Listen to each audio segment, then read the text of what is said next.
the year 2007. Sir has also done a fellowship in pediatric nephro from the St. John Medical College in the year 2010. During his career time, he has done a publications almost 35 and has a working experience of 16 years of working experience in hospitals.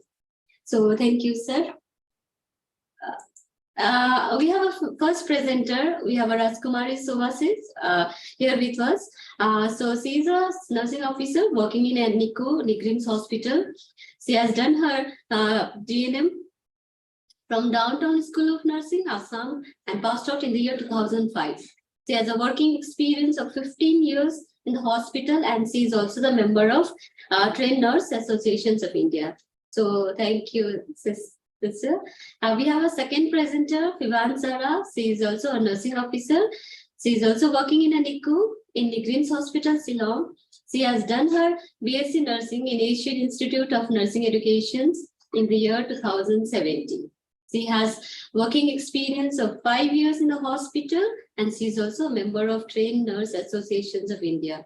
So I thank you both the presenters for accepting the invitations. Now, without much delay, I'll hand over the floor to our first presenters. So I wanted to request Mr. Pivan Sara for the presentations.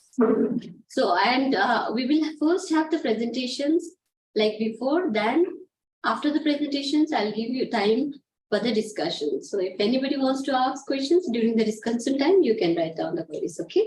Over to you, sister.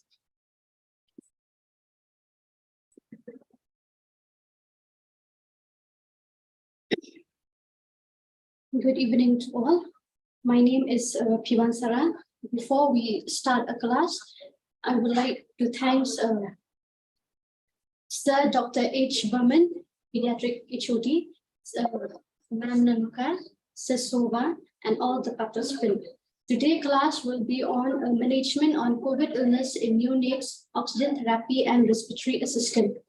Before we discuss in details about the management, let us see first some of the definition of neonates, the mode of transmission, then the cares of neonates, and some of the signs and symptoms. We'll see first the definition of neonates or the neonates period. Neonates period is the first 4 weeks of baby or 0 to 28 days baby. We call as neonatal period. In early neonatal period, we consider from birth to 7 days, and in late neonatal period is from 7 days to 28 days.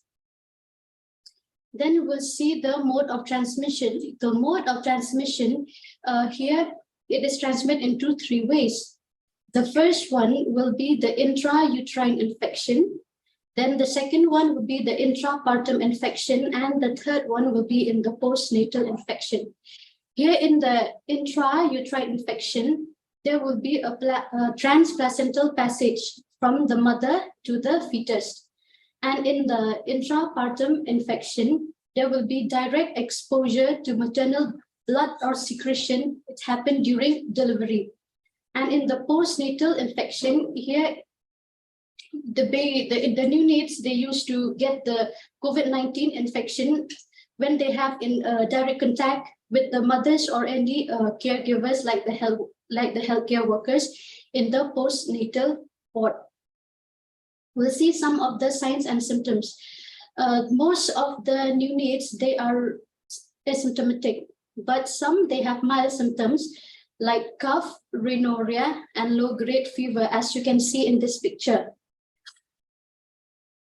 And that about 10 to 50% of the neonates, they will have moderate or severe symptoms like respiratory distress, lethargy, poor feeding, vomiting, diarrhea, or hemodynamic instability.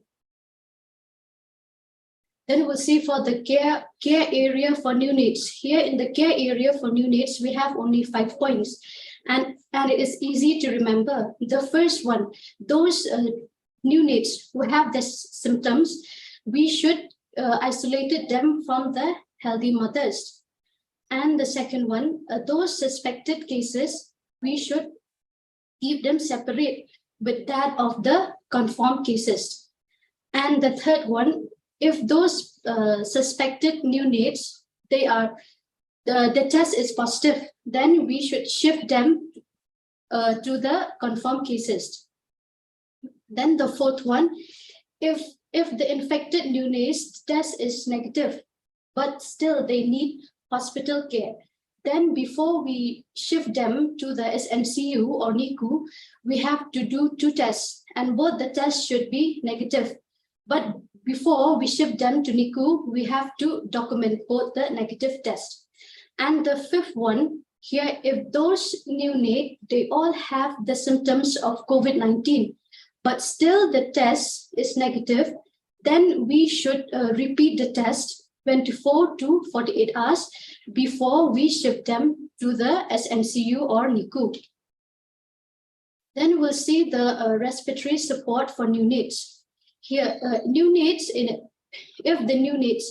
if you are having the symptoms like minimal respiratory distress, then hypoxia. And if the SpO2 is not maintaining that 90%, then we should give them by a low flow nasal cannula at the flow rate of 2 liters per minute. And we should see that their targeted SpO2 will be 90 to 95%. Then those neonates who have severe respiratory distress and the respiratory rate is more than 60 beats per minute, if they have cyanosis, grunting, chest retraction, and if the SpO2 is less than 90, even if we give with a low flow nasal cannula, then we should give them with a non-invasive positive pressure. That is like CPAP. CPAP, sister, she will discuss in details later. But still, if the baby in CPAP is not maintaining, then we should connect them to the mechanical ventilator. But the setting of the mechanical ventilator, the doctors, they will set according to the lungs condition of the baby. Next will be the sources of oxygen. Sister Sova, she will continue the class. Thank you.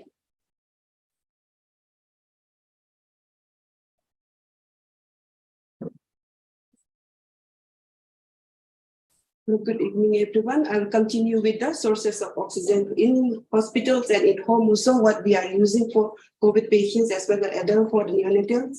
There are 3 sources of oxygen. There are oxygen cylinders, oxygen concentrator, and oxygen central supply. Oxygen cylinders, we have different type of oxygen supply cylinders there: A type, B type, C type, and D type. And second, we came this oxygen concentrator.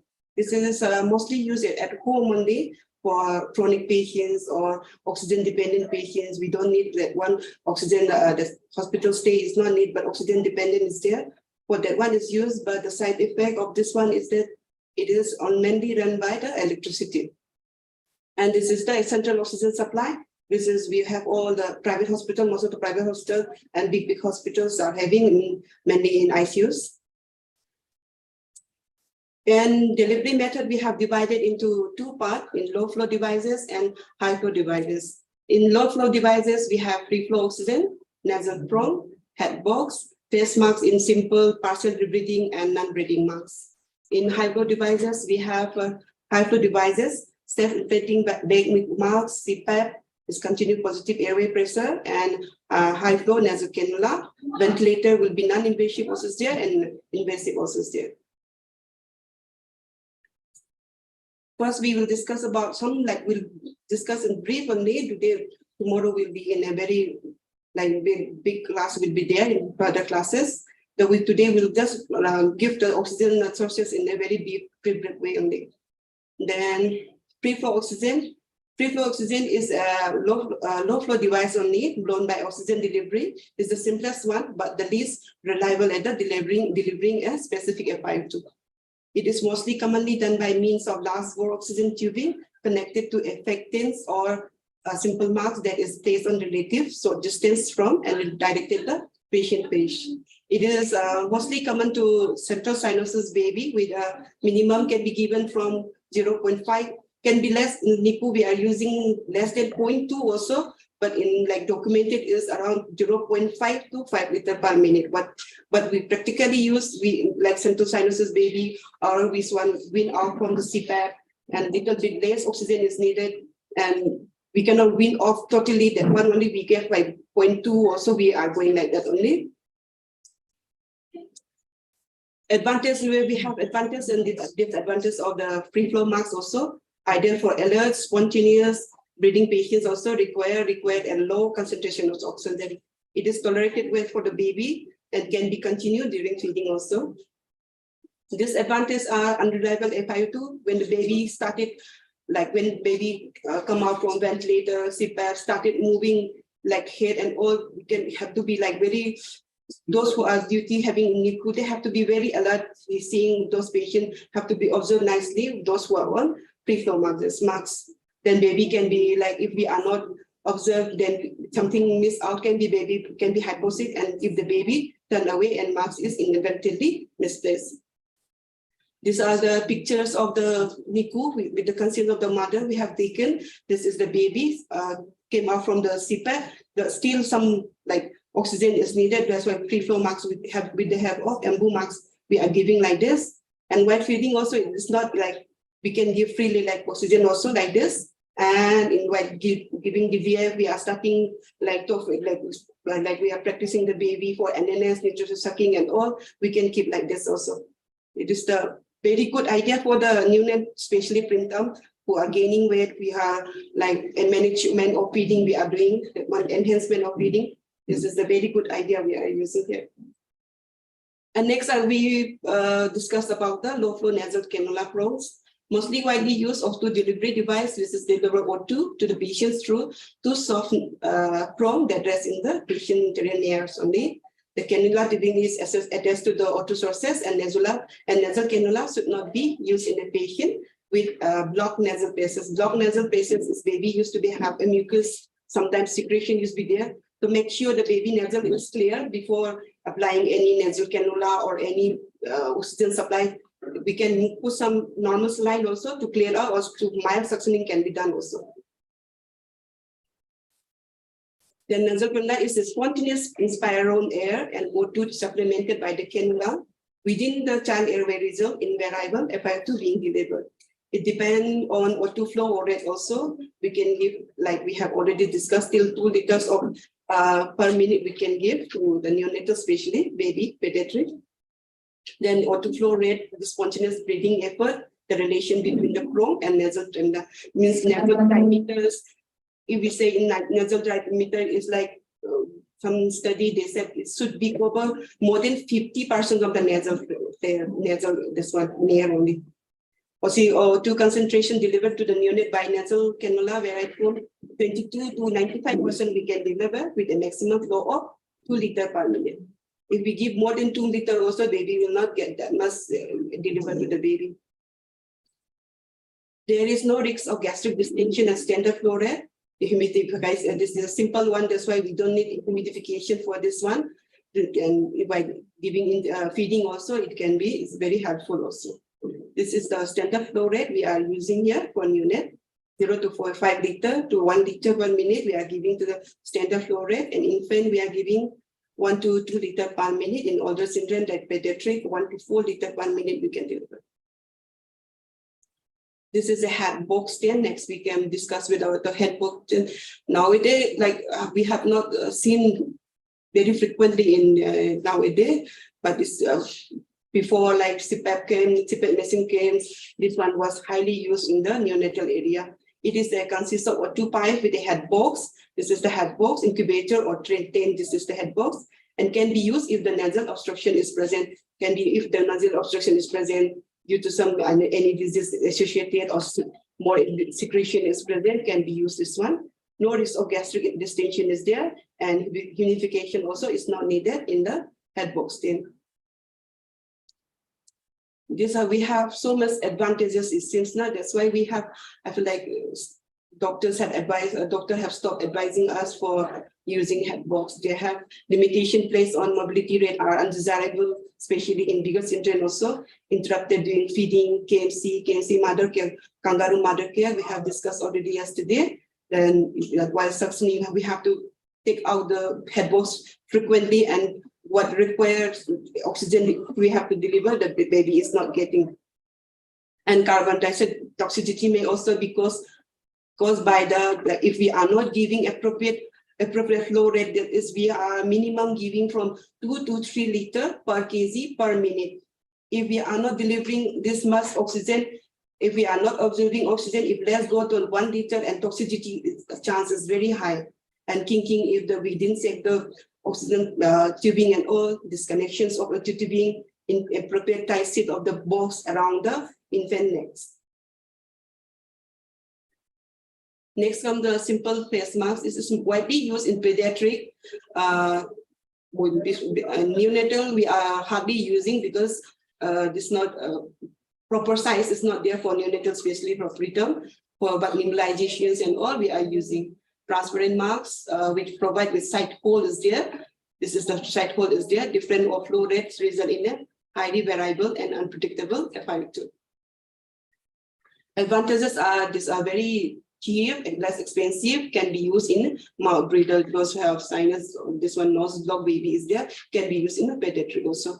It's uncomfortable as it requires a tight seal around the ear, highly variable FiO2, interfere with eating, drinking, and communications.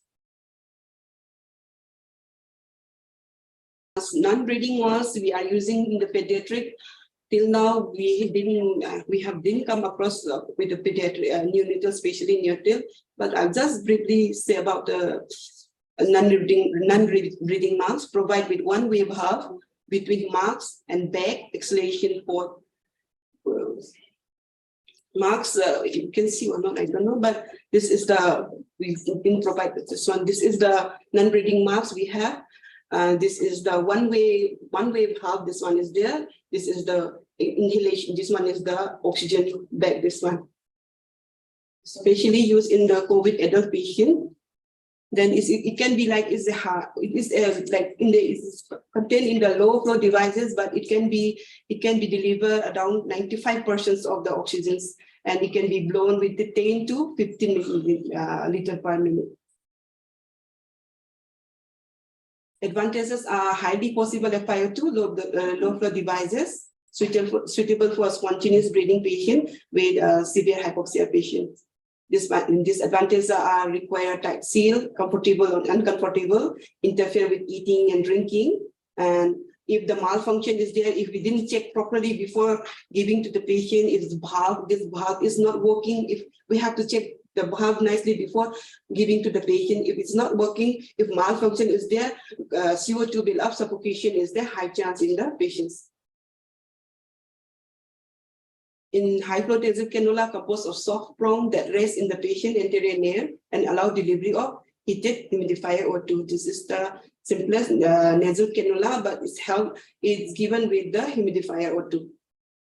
Deliver a fixed O2 concentrated at the flow that meet or exceed flow exerted by the patient on breathing effort. Provide high level of O2 along with the respiratory support. Creation of PEEP due to high flow, variable and unreliable. These are the chart we deliver the high flow nasal cannula. If less than 1 month, then if less than 4 kg, we have delivering 5 to 8 kg. 1 month to 1 year, it's giving, if 4 to 10 kg, then we are delivering 8 to 20 liters per minute. If 1 to 6 years, then if body weight is 10 to 20, we are giving at the flow rate of 12 to 25. If 6 to 12 years, 20 to 40 kg, we are delivering at the rate of 20 to 30 liters per minute. And if the age is 12 to 18 years, if more than 40 kg, we are delivering 25 to 50 liters per minute. Next, we discuss about the CPAP. CPAP can be given through a mechanical ventilator with the help of mechanical ventilator or by the simple machine called double CPAP. But CPAP is a continuous positive airway pressure, consists of delivery of mild air pressure to prevent alveoli from collapsing during expiratory due to various pathology. It has a PEEP also, positive and expiratory pressure, and its main function is to decrease the work of breathing of, especially in preterm, it indicates for infant with severe respiratory distress or hypoxemia despite respiratory O2. This, what I'm seeing is not a ventilator CPAP. This is the bubble CPAP we are mostly using in NICU. This is like a boon to the neonate area. We have preterm or long oxygen supply is needed. This is the patient with CPAP. This will be the connected like this. And this is the part of the, it's like a simple machine, not a like complicated machine. This is this is condenser. We will, the F5 fixer is there. And this is the water. This one is the pit pressure container. What we will build up pre-pit is there. This is the water. We are fill up till the level of what is here. They will write an arrow mark there. We can fill up with prime water. It is not available in prime water in some hospitals, or this one out of stock. We are collecting a coconut water and boil it, and we can use it also after cooling down the boiling water. And this is the humidifier. We will build up the oxygen. We are warming up the, this is the temperature set. Before we used to set the temperature, but nowadays come like an automatic temperature set is 36.5 to 37.5. And it's the tubing connecting to the patient. And this is the, we have cape or this mask also, and nasal prong also is there in 4 different sizes we have. And this is the, this one, this is the port we are using. This is the patient in NICU. We click photo from there. This is the patient.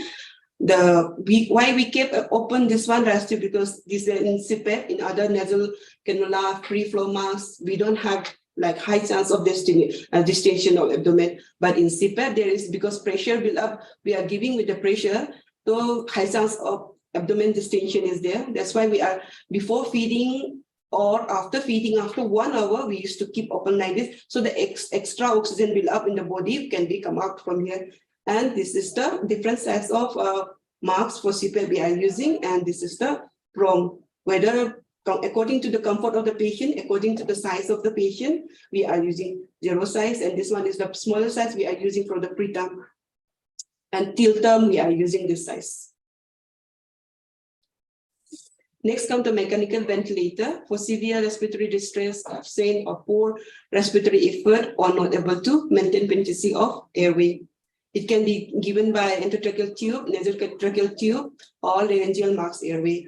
It is a fixed delivery mask, then it is there contained in the highest flow of device it is the. Setting of ventilator inputs using mode of ventilator. We have different type of ventilator, SIMB, the PCPAP, and control variables and other parameters according to the individual patient condition. This is the patient. These are on ventilator through AT tube. This is the AT tube, and this is this one. We are giving the nasal, this one, glass tube, kept open, and this is the fix with this one, bandage. When to stop oxygen? When to stop oxygen is once the patient is stable, that is, there are no sign of symptoms.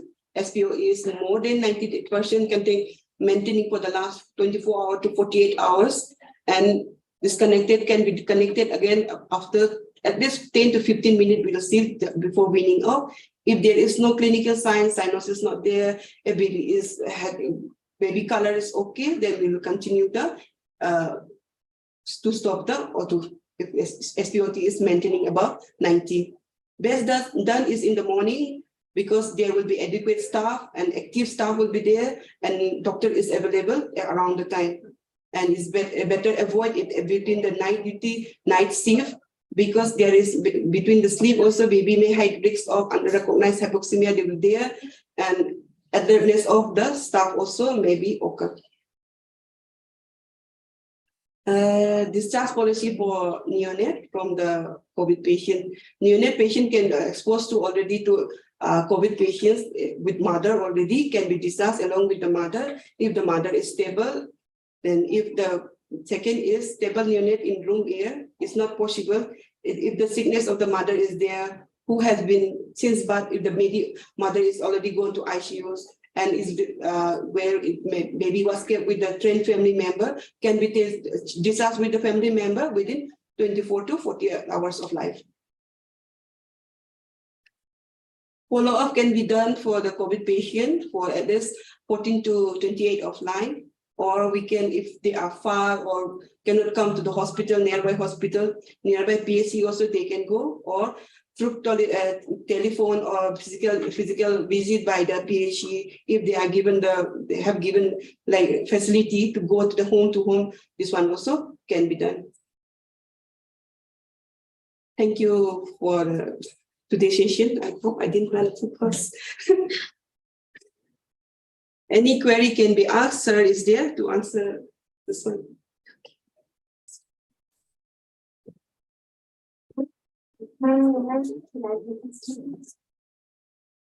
Thank you so much, sis.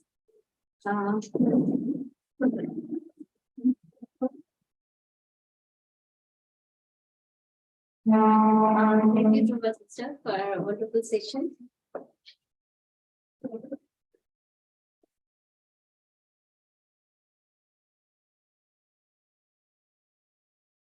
We have finished early. So thank you so much, sister, and thank you, Fiba sister, for the sessions. So now I request Dr. Himesh sir for his thoughts in this topic. And by the time I request all the participants to write down your queries here. Okay, so that after the sir talk, we will I'll try to answer your queries. Over to you. Thank you, Nanuka. And it was really a nice session. I would like to congratulate the speakers, Shobha and Fiba and Nanuka, for organizing this. And I'm really overwhelmed by the response and the attendance that from the nurses all over. I'm sure we have been able to bring some value on the table with this program. Regarding COVID in neonate, even in this is very less common, and neonates when they get COVID, they tend to get very mild forms, and most of them do not go to the stage of requiring oxygen or requiring ventilation, and this is mostly seen in adults with comorbidity. So that same picture we don't see in neonates. In the worst phases of 2020, 2021, we didn't see too many COVID newborn requiring ventilation. But the problem was when a newborn was COVID positive, but had some other illness associated with it. So, and in those kind of situations, we mostly needed them to manage in an isolation area. Nevertheless, I hope that those days do not come back, and we don't have to go through a pandemic like COVID once again. Nevertheless, this session on oxygen delivery is very important, because this applies to other causes as well. So I'm sure if you have learned this well, then this will improve your day-to-day oxygen management of a sick newborn. And I will encourage you all to put your questions. Mostly, I hope, will be practical questions. If you have, then put those here, and our sisters who are working and have expertise in using oxygen will try and address your questions. With these few words, I would congratulate all of you again, and I hand over to Nanuka. Thank you so much, sir. So I request all the participants to write down your queries if you have in the chat box, okay? So that we will take the these things. We will take up your queries.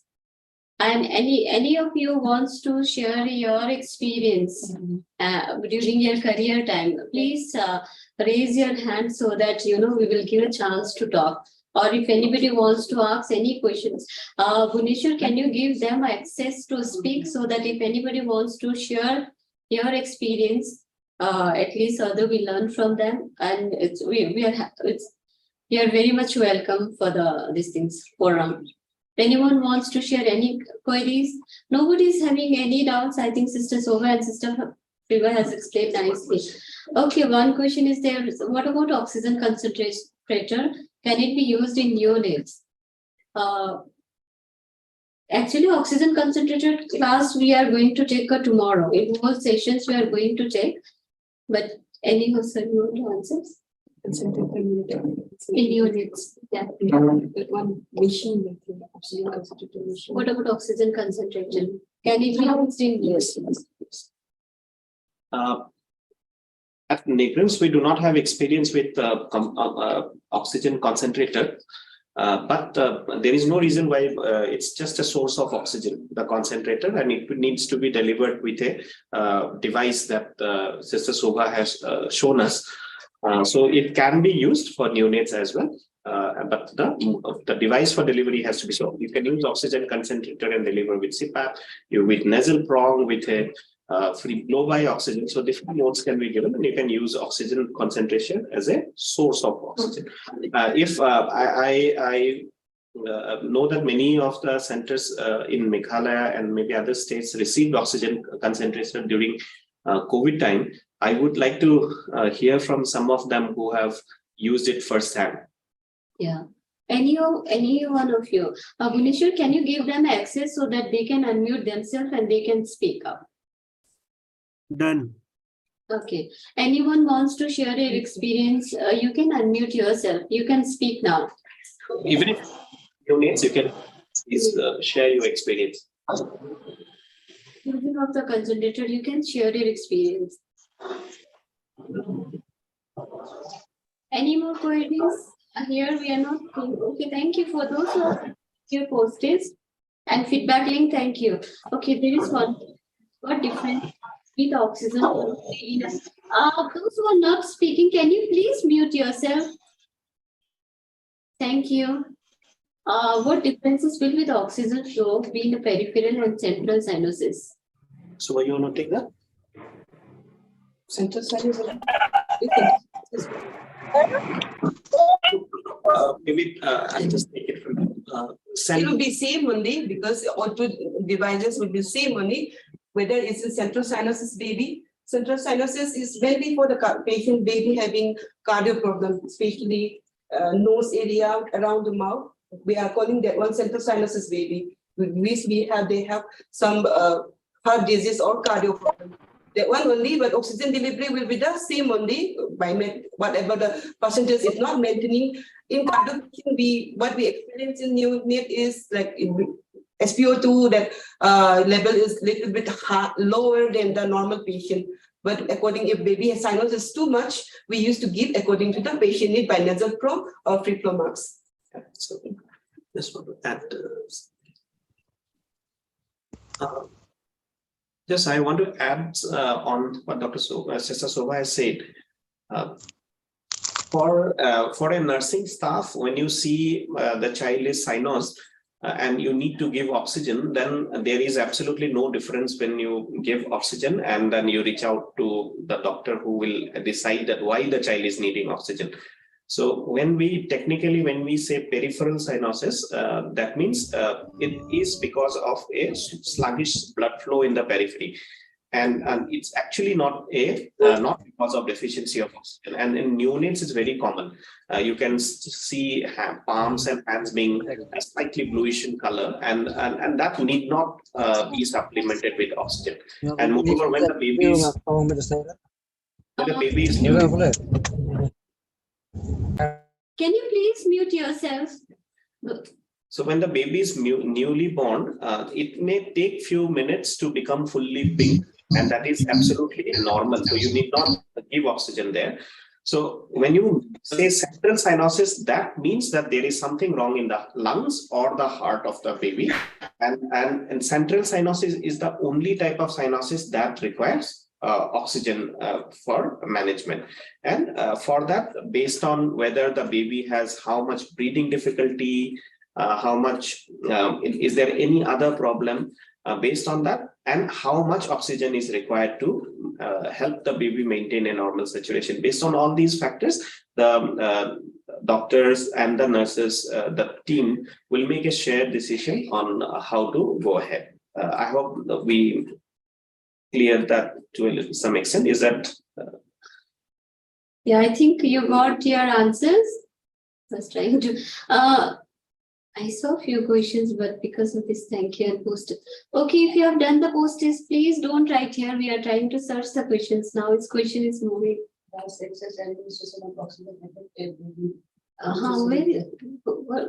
Up there. So there's one question on does excess administration of oxygen affect the baby? I would like to Shobha to take that up.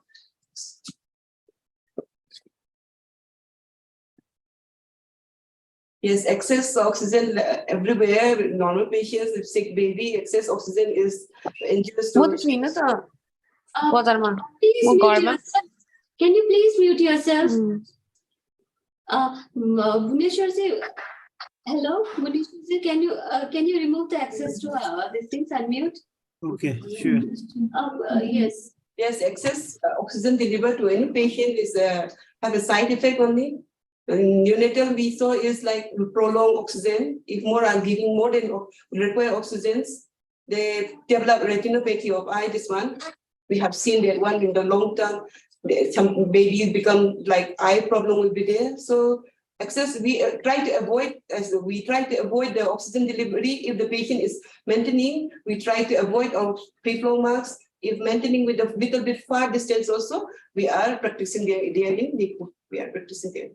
And what we try is we try not to keep oxygen in the range of 100% in the saturation because we don't know how much we are giving. So we try to keep it at 92 to 95% of SpO2 when you're monitoring by pulse oximeter. And if we are in the NICU, and we are especially concerned about preterm babies which are on oxygen, but even term babies, if you give more oxygen, there are free radical injury to the lung.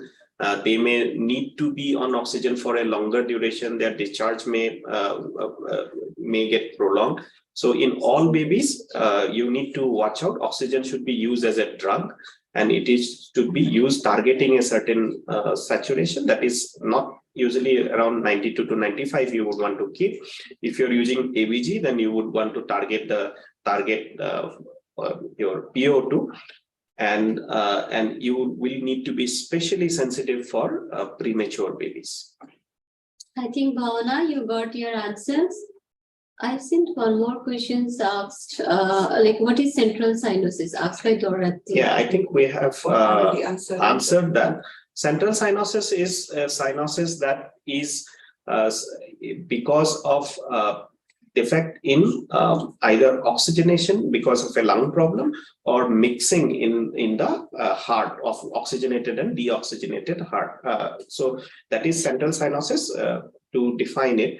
But how do we clinically pick up? We usually have a cyanosis in the lips, then you have cyanosed tongue.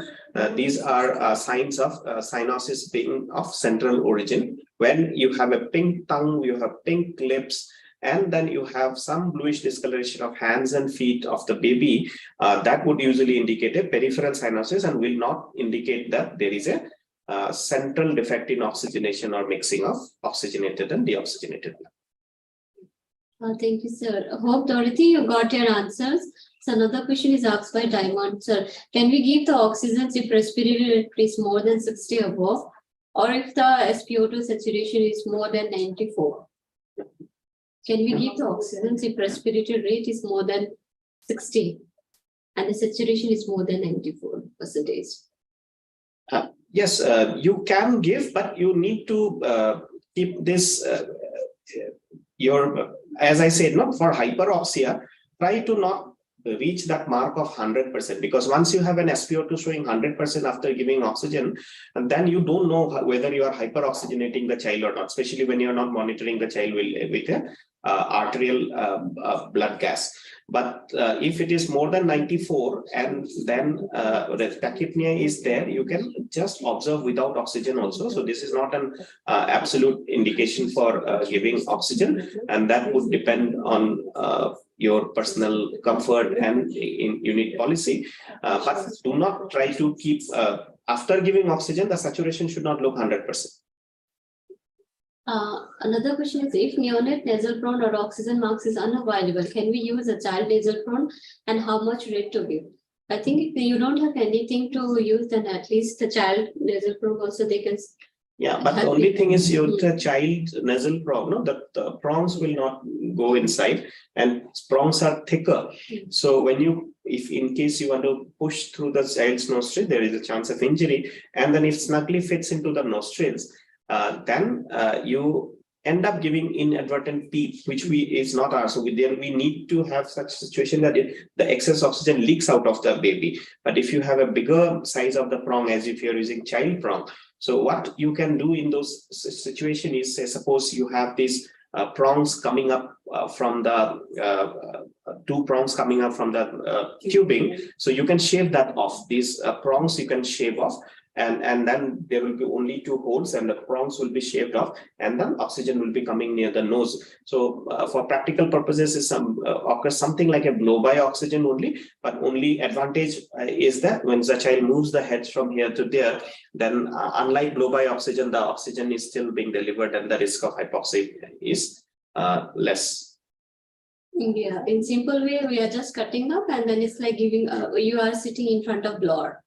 Oxygen giving like in that way, so that at least that nostrils will not be blocked because of and the rates have been size rates has been described. You can start with 1 to 2 liter. 0.5 to 2 liter is what usually you give.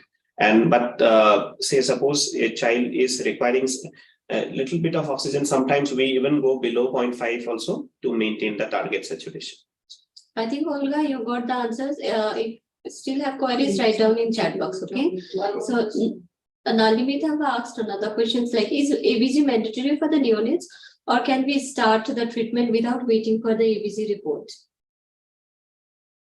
In regards to what, I think? For giving oxygen, ABG is never mandatory. It's a clinical decision based on looking at the child, looking at the cyanosis, looking at the respiratory distress, whether so you will decide which mode of oxygen to be given, how much oxygen to be given, and ABG is not a criteria. Okay, I'm repeating, ABG is not a criteria, and do not wait for ABG report to come to start a baby on oxygen. So you start a baby on oxygen. ABG is a device or a tool to titrate oxygen after you have given oxygen to the, so whether to fine tune how much to give and all that. So for that you can use ABG, but I'm sure out of some 800,000 odd nurses who are working here, most of you probably will not have access to ABG. So forget about ABG. Pulse oximeter is a very good tool, and you can use pulse oximeter very effectively. So if you are above 92, the chances are SpO2 of 92, the chances are very less that the baby is hypoxemic. And if you are not going above 9900, then also the chances are less that the baby will be hyperoxic. So we usually tend to maintain the saturation between 92 to 95 or 96. At that range, that is the safest range, and you can continue without blood gas if you don't have access to. And we use blood gas in difficult cases to monitor the or titrate the oxygen. So one question, another question is asked by Queen, like CPAP or BiPAP is preferable for neonates? CPAP or BiPAP? I think which one is preferable for neonates? Yeah, CPAP, BiPAP we do not use in neonates. Yeah. So CPAP, you need to use it. CPAP is basically, CPAP is one continuous flow rate that you are giving, and in BiPAP you have a one high PEEP and a low PEEP. So that strategy is not used in neonates. So CPAP is what that is used, and you can use HSFNC, heated high flow humidified nasal. High flow device, no, that can be used for this one. So BiPAP is not a. Okay, I think one of our participant, Minudeka ma'am, has also answered in the chat box. CPAP is preferable. SFNC class we will take separately. Entire sessions will be there only on SFNC, so don't worry, okay? So that class will be taken. Even the CPAP, BiPAP class we will take separately. Mechanical ventilations, that topic is also there, okay? So we will take it separately, all this topic. Okay, So any more queries or anyone wants to share experience? We have 1,000 nurses approx. I think hope you have wonderful experience during your career time. You can share your experience. Yes. There is no right and Yes, wrong. if somebody I think- wants to share your experience, we can get him or her unmuted and Yes. you can please share, because it is a two-way thing. Mm. We are working in a situation where we have certain resources, and you may be working in a situation where you may not have those resources, but it's an opportunity for us to learn from you all that how do you manage things in those circumstances. So please share with us. That will enrich our knowledge and that will help us understand and devise better training programs in future. Yes. Anyone wants to speak, you can raise your hand. Okay. What should be the frequency to check the SpO2 if the baby is under oxygen? How frequently you are checking? Yes, we are checking too early, but for NICU neonatal staff, we need to be always alert.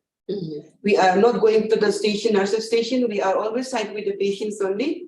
So we are checking too early, but constant observation is very important for the neonatals, for the importance of the staff of the nurses care. Yeah, but most of the babies are on usually continuous SpO2 monitor. In our setting, we do a continuous. Continuous SpO2 monitoring is being done. If you have enough SpO2 monitors, then you can put on continuous SpO2 monitor, and if not, you can monitor 2 hourly. That would be okay. Based on how sick the baby is. No? So if baby is very fragile and the saturation is changing, so we monitor more frequently. If the baby has been showing a stable SpO2 on a given FiO2, then you can monitor less frequently. There is again a concept of family-centered care, which we tend to use in our NICU, where we give access to the mother to be close to the newborn. And in those situations, we also tend to tell mother when to report. So if there is any, the baby turns blue or anything that is visible by eye, which or respiratory distress is there, the prong gets dislodged or something like that happen, the mother also reports to the nursing staff. So that way means we have one more line of defense where our chances of errors are less. One more thing I want to point out, that if you are using continuous monitoring for SpO2, remember that these probes can damage those tiny skin, and there could be burns associated with the probes. So we need to rotate the site for the probes. We rotate it 6 hourly. Sometimes 2 hourly patient. 2 to 6 hourly, you can rotate this thing based on your convenience, but please do rotate and watch out for the any redness in the place where you have put the probes. So that is very important. Otherwise, you may end up with a probe related burn. I have seen hand raised by Natalia. You want to speak, Natalia? I have seen your hand raised, but now I'm not seeing. I request all the participants to at least share your experience, because it's a cross learning. It's not saying we are doing, we are only teaching from your side. Our side, we wanted to hear from your side also. As Sir correctly said, because we are working in a well-equipped hospital, but maybe in your site, whether in PHCs and all, you may not have that kind of facility, and how you are managing. Okay. Okay, someone by mistake you okay. Anyone wants to share your experience? We have 5 more minutes. At least it's a cross learning. There is no wrong and right way. We just wanted to what you are doing and what others are doing. We just wanted to hear. Pre-test, post-test we are giving. Okay, I think now the pre-test, those who are doing its marks will be equal. Post and the pre-test. Try to do before the sessions. And after the in WhatsApp group, I will share only the post-test and feedback. I will not share a pre-test, because there is no point of doing pre-test after an entire session. Anyone wants to share your any experience? One more question. Okay. What level of CPAP is needed for premature babies? Premature babies, we usually start with 5. And then titrate up based on the oxygenation and based on the inflation. So we usually, in some difficult cases, we go up to 7, and we are careful going beyond 7. most common situation where we need CPAP is for premature baby. It is in hyaline membrane disease. So if they are not maintaining saturation even on a PEEP of around 6 to 7 and requiring a 5O2 of more than 50%, then that becomes an indication for giving surfactant in those situations. And then essentially that is it. So we start from 5 and then we titrate up to 6 and then to 7 usually. I think done. No more queries? I think. Okay. Sometimes baby comes with either peripheral or central cyanosis, and in checking, SpO2 comes within a normal range. What can be the reason? So, if you're either one of has to be wrong, right? So either the clinical assessment has to be wrong or the pulse oximeter has to be wrong. So that you have to decide. First is when you are looking at the SpO2, you need to be sure that the reading shown is correct. And for that, you need to look at the curve. Have we have a class on SpO2 monitoring yet? Yeah. SpO2. We will have, I think. No? Yes. So there is this called platysmograph. Then in SpO2 monitor, you see the graph. So if the graph is coming nicely, that means the signal is being picked up properly, and then that means the SpO2 monitor will have a correct reading. So if you SpO2 monitor is showing correct reading, then there could be an assessment in the error. Other way around, you can have the SpO2 monitor. Sometimes the legs could be too cold, or the circulation, there could be associated shock. Because of all that, your pulse oximeter may not be able to pick up the signals, and in that case the graph will also not be correct, and saturation that is shown will also not be correct. So those both you need to check. And in case there is you are confused, but if I am not answering your question properly, and to start oxygen empirically, if you are confident that the child is cyanotic, you can always start it till you can take the doctor can assess the baby, right? So you can start it for short time until the assessment is done. So there is no worry about that. This is not a big confusion for a emergency reason, and then based on that, doctor can decide take a call whether it needs to continue or the oxygen can stop. Bhavana, thank you so much. At least you are having so many queries. That means you are really working hard.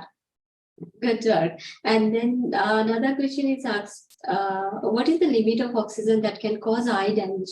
And how much is too much oxygen that can cause eye damage to a newborn or the neonates? Limit means there is no specific thing like that. You need to keep you need to avoid hyperoxia. So you need to keep oxygen within the normal range, and you need to avoid hyperoxia. So that's what we are looking at. It's not on the flow rate or not on the duration of oxygen that has been given for 1 month or 1.5 months, or you have given a 2 liters flow or 5 liters flow. So that doesn't decide whether the baby gets an eye problem, but how much oxygen is there in the blood. So for that, you need to measure PaO2. And if there is hyperoxia, then you need to bring down oxygen to limit it to a normal range. But if PaO2 is, so if you are not able to do an ABG, because again, doing ABG in newborns are also tricky. Even if you have a machine, the preterm babies are some 1 kilo, 1.5 kilos, and then you have their tiny arteries, and then you have to prick them and get those blood. If you have not put in your arterial, umbilical arterial access. So at many situations, taking an arterial blood may be difficult. And we also do not employ it very regularly. We try to keep it, as I said, to keep the saturation between 92 to 95 and 96. And that helps us not go to a hyperoxic range. There is another part of the question. And apart from oxygen, this is only one of the aspects. Usually babies who are sick and receive oxygen are more likely to. So there are other factors like hemodynamic instability and also which contributes to this retinopathy of prematurity. Okay, so another question is asked by how surfactant is administered and how we can get it? Deepika, Madeline, can I know where are you working, Deepika? Before I answer this question. Yeah, Deepika, you can unmute. You can, if you want to talk, you raise your hand. We will give access to talk. Or you can write in the chat box. Yes, BCM College of Nursing. Okay. So, so you are working in a nursing college, so that I assume it's a tertiary level center. So surfactant is usually administered by a technique called Ensure, where you put and do an endotracheal intubation, then you instill the surfactant, and then after a few bouts of bagging, and then you remove the surfactant and put the remove the tube and put the baby on CPAP. So that's what you do, and surfactants are available in market to be purchased, but most of the SNCUs in the hospitals, there is some funds from the state government also under NHM for SNCU, so you can use those funds, and it's available in the market if funds may be arranged from any source. So for our hospital, we manage through these kind of funds or third-party insurance. So we do that, and each babies that requires surfactant, we are able to manage it with almost no cost to the patient. But it's available in open market. Okay, I think Deepika, you got the answers.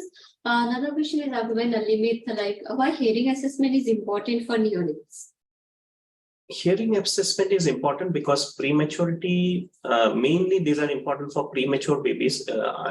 Visual problem, hearing problem, these are that problems that can creep in.